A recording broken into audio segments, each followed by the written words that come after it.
Welcome to your Global Situation Update for March 2026.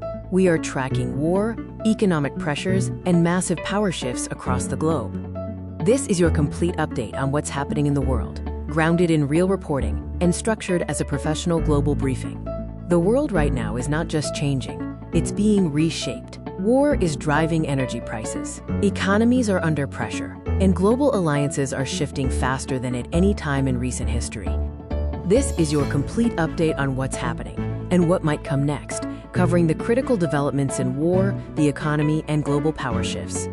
Let's start with the most critical global development right now, the escalating conflict in the Middle East.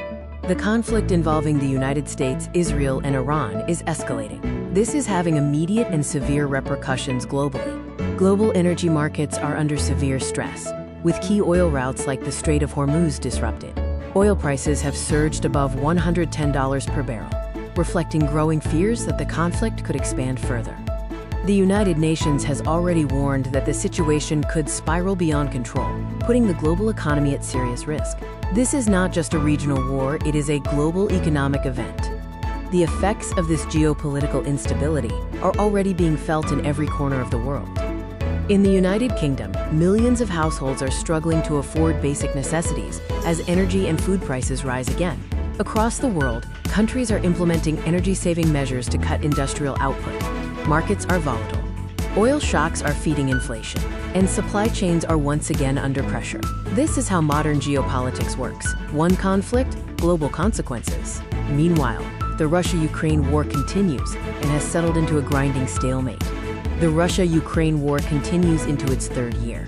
The conflict has reached a stalemate, with neither side achieving decisive victory, but it continues to drain global resources. The war continues to reshape alliances and push countries to rethink defense and economic strategies. This is no longer just a war. It's part of a broader shift in global power. Experts now say we are living in one of the most complex geopolitical environments since World War II. Four major forces are shaping this new world: geopolitical conflicts, economic fragmentation, technological competition, and climate pressures. Countries are forming new alliances, restructuring trade, and competing heavily in areas like AI, energy, and military power. The global system is no longer stable, it's evolving. In response to this uncertainty, governments around the world are adapting fast. Defense spending is increasing, and energy strategies are being completely rewritten. Trade routes are also shifting rapidly to secure critical supplies. Even economies like Israel are adjusting their long-term projections based on how long these regional conflicts continue. This is a world preparing not just for recovery, but for prolonged uncertainty. So what comes next? Let's look at the realistic predictions based on current data and expert analysis. Based on current data, energy prices are likely to remain volatile and inflation may rise again globally. We must also consider the risk that regional conflicts could expand if diplomacy fails.